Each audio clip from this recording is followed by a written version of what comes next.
اعوذ باللہ من الشیطان الرجیم، بسم اللہ الرحمن الرحیم۔ میں professor Noreen defence education school سے 9th کلاس کے لیکچر کے لیے جو ہے آپ سے مخاطب ہوں۔ جو مطالعہ پاکستان کے حوالے سے باب نمبر 1 سے ہمارا جو ٹاپک ہے آج وہ ہے پاکستان کی نظریاتی اساس۔ اس کا سب سے پہلے جو ہے میں آپ کو تعارف بتاؤں گی اور اس کے بعد آگے ہم چلیں گے۔ تو سب سے پہلے تو آپ لوگوں کو یہ ذہن میں رکھنا چاہیے کہ 9th کلاس کی تیاری کے حوالے سے آپ نے کن کن چیزوں کو جو ہے وہ مائنڈ میں رکھنا ہے جب پڑھایا جا رہا ہوتا ہے، ٹھیک ہے۔ تو سب سے پہلے اپنی کاپی پینسل اپنے پاس رکھیے تاکہ ضروری نکات، ضروری پوائنٹس جو ہیں وہ آپ لوگ جو ہے اس کو نوٹ کرتے جائیں، تاکہ اس حوالے سے بیچ میں جو شارٹ کوسچنز پوچھے جاتے ہیں، ٹھیک ہے، تو اس میں جو ہے آپ ان کو ساتھ ساتھ جو ہے نوٹ کر سکیں، ٹھیک ہے۔ تو سب سے پہلے جو ہے پاکستان کی نظریاتی اساس، اس کا تعارف ہم لوگ دیکھیں گے۔ پاکستان کی نظریاتی اساس یعنی کہ پاکستان جو ہے وہ کس نظریے کی بیس پر حاصل کیا گیا تھا، وجہ کیا تھی، ریزن کیا تھی کہ ہم نے جو ہے ایک علیحدہ ملک کی ڈیمانڈ کی، ٹھیک ہے، کہ ہم لوگ برصغیر پاک و ہند میں رہ رہے تھے، تو ہمیں کیوں ضرورت محسوس ہوئی کہ ہم جو ہے وہ ایک الگ جو ہے وہ زمین کے لیے جو مطالبہ کریں۔ تو وہ اساس بچوں تھی حاکمیت اعلیٰ، یعنی کہ ہم جو ہے وہ اللہ تعالیٰ کا نظام قائم کرنا چاہتے تھے، اس لیے ہمیں ایک جگہ درکار تھی جہاں ہم اللہ تعالیٰ کا بنایا ہوا قانون، اس کے احکام جو ہمیں مسلمان ہونے کے ناطے ہمیں جو ہے اس پر عمل کرنا چاہیے، اس نظام کو ہم جو ہے وہ لانچ کر سکیں۔ کیونکہ برصغیر پاک و ہند میں بہت ساری قومیں آباد تھیں، وہاں پر ایک علیحدہ جو ہے نظام رائج کرنا مشکل تھا، ممکن نہیں تھا، کیونکہ ہندو اور مسلمان جو تھے وہ دو اکثریتی قوم تھیں، ٹھیک ہے، اور دونوں کی جو ہے وہ اکثریت تھی کہ کسی ایک نظریے پر وہ متفق ہو نہیں سکتی تھی، ٹھیک ہے، کیونکہ ظاہر ہمارا نظام بالکل الگ تھا، ان کا نظام بالکل الگ، ہمارا رہن سہن، ہمارا کھانا پینا، اٹھنا بیٹھنا، ہمارے دیگر نظریاتی جو بنیادیں ہیں زندگی گزارنے کی وہ بالکل الگ ہیں، ٹھیک ہے۔ یعنی کہ کہا جائے کہ جو دین اسلام ہے وہ جس مذہب ہے تو یہ غلط ہوگا، ٹھیک ہے، کیونکہ دین اسلام جو ہے وہ ایک معاشرتی نظام ہے، ٹھیک ہے، اور اسی معاشرتی نظام کی ہمیں بنیاد رکھنی تھی، اس کے لیے ہمیں ایک الگ خطہ ارض کی ضرورت تھی، اس لیے ہم نے جو ہے وہ پاکستان کی ڈیمانڈ کی۔ اس لیے یہ 2-3 لائنیں آپ جو ہے اس میں لکھ سکتے ہیں، ٹھیک ہے، کہ پاکستان کی بنیاد کیا تھی، حاکمیت اعلیٰ، یعنی کہ وہاں پر جو اقتدار اعلیٰ ہوگا وہ صرف اللہ تعالیٰ کی ذات ہوگی، اور اس کے بعد جو بھی اختیار کا مالک بندہ ہوگا وہ جو ہے وہ اس چیز کو، اس اقتدار کو جو ہے وہ امانت سمجھ کے استعمال کرے گا، اور اس کے لیے اللہ تعالیٰ کی ذات کو جواب دہ ہوگا، اس میں کسی قسم کی خیانت نہیں کی جائے گی، صرف عوام کی بہتری کے لیے کام کیا جائے گا، اور جو ہے وہ اللہ تعالیٰ کا بنایا ہوا نظام جو ہے وہ نافذ کیا جائے گا، ٹھیک ہے۔ اس سے آگے اگر ہم چلیں تو آ جاتا ہے نظریہ، ٹھیک ہے۔ تو سب سے پہلے آپ کو پتہ ہونا چاہیے کہ نظریہ کیا ہوتا ہے۔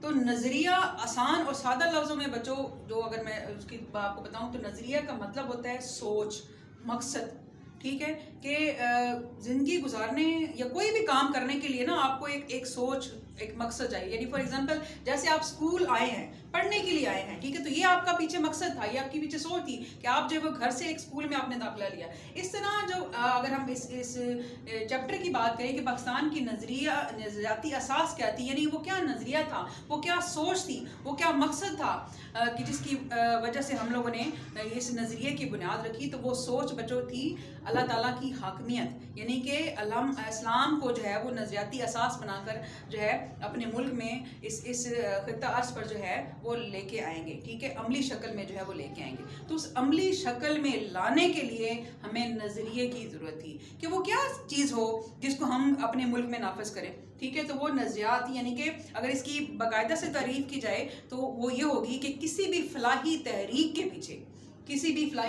کے پیچھے جو سوچ کار فرما ہوتی ہے اس کو نظریہ کہا جاتا ہے، اور جب بہت سارے لوگ، ٹھیک ہے، جب بہت سارے لوگ اس ایک سوچ پر متفق ہو جاتے ہیں، ٹھیک ہے، اور اس ایک سوچ کو لاگو کرنے کے لیے، اس پر عمل درآمد کرنے کے لیے کام شروع کر دیتے ہیں، تو وہ تحریک کی شکل اختیار کر جاتی ہے۔ تو وہ تحریک جو ہے جس کے پیچھے جو سوچ کار فرماتی وہ نظریہ کہلاتی ہے، ٹھیک ہے۔ اب اس کے بعد اس نظریے کو عمل درآمد کرنے کے لیے ہمیں وہ چاہیے، وہ رولز اینڈ ریگولیشنز، وہ کیا کہلائیں گے، ہمارے ماخذ کہلائیں گے، ٹھیک ہے۔ تو وہ ماخذ ہمارے کیا تھے، ان میں سب سے پہلے ہے ہمارا مشترکہ مذہب، ٹھیک ہے، مشترکہ سیاسی مقاصد، مشترکہ تعلیمی مقاصد، مشترکہ معاشی مقاصد اور مشترکہ ثقافتی مقصد. ٹھیک ہے, تو اس میں ہم سب سے پہلے جو ہے وہ دیکھیں گے کہ مشترکہ مذہب, اس میں کیا آ جاتا ہے کہ اسلام صرف جو ہے وہ عبادات کا مجموعہ نہیں ہے.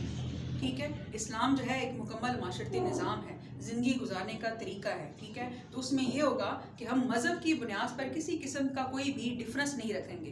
ٹھیک ہے, کہ اگر یہ نہیں کہ جو ہے وہ صرف انہی لوگوں کو وہ تمام حقوق ملیں جن کا مذہب اسلام ہے, بلکہ یہاں پر اقلیتوں کو بھی اسی لحاظ سے جو ہے وہ تحفظ فراہم کیا جائے گا. ٹھیک ہے, اس کے بعد مشترکہ سیاسی مقاصد. مشترکہ سیاسی مقاصد میں یہ آ جاتا ہے کہ جب ایک ریاست جو ہے وہ سیاست کے ساتھ جو ہے اس کو ساتھ چلنا ہوتا ہے, تو جب تک ان کا مقصد جو ہے مشترکہ نہیں ہوگا, ٹھیک ہے, تو وہ جو ہے اس کو عمل درآمد اس ریاست کو ترقی پر لے جانے کے لیے جو ہے وہ ایک عملی اصول جو ہے یا عملی مقاصد جو ہے اس پر عمل درآمد نہیں کرا سکتی. ٹھیک ہے, تبھی کوئی ملک ترقی کرتا ہے جہاں پر مشترکہ سیاسی مقاصد ہوں گے. ٹھیک ہے, یعنی کہ رولز قانون سب کے لیے کیا ہوں گے, برابر ہوں گے. یہاں پر جس طرح کہ ہمارے مذہب میں ہے کہ کسی بھی گورے کو کالے پر فوقیت نہیں ہوگی. ٹھیک ہے, نہ ہی عربی کو اجمی پر فوقیت ہوگی, بلکہ وہاں پر جو فضیلت کا معیار ہوتا ہے وہ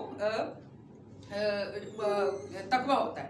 ٹھیک ہے, تو یہاں پہ بھی یہ ہوگا کہ اگر وہ پاکستانی ہیں, ٹھیک ہے, تو پھر حکمرانوں پر یہ لازم ہوگا کہ وہ اپنے مشترکہ سیاسی مقاصد کو سامنے رکھتے ہوئے سب کی بھلائی کے لیے جو ہے وہ قانون نافذ کرے. اس کے بعد مشترکہ تعلیمی مقاصد, ایسا تعلیمی نظام جو ہے وہ لے کے آیا جائے جس کی بیس پر ہم اپنے نظریے پر عمل درآمد کرا سکیں. ہمارا نظریہ کیا ہے کہ ہم نے اللہ تعالیٰ کے احکامات کو اس پر عمل درآمد کرنا ہے. تو اس لیے ہمارا تعلیمی مقصد, ہماری تعلیمی سوچ کیا ہونی چاہیے کہ ہمارے بچے جو ہے وہ دین اور دنیا سے الگ نہ ہو جائے.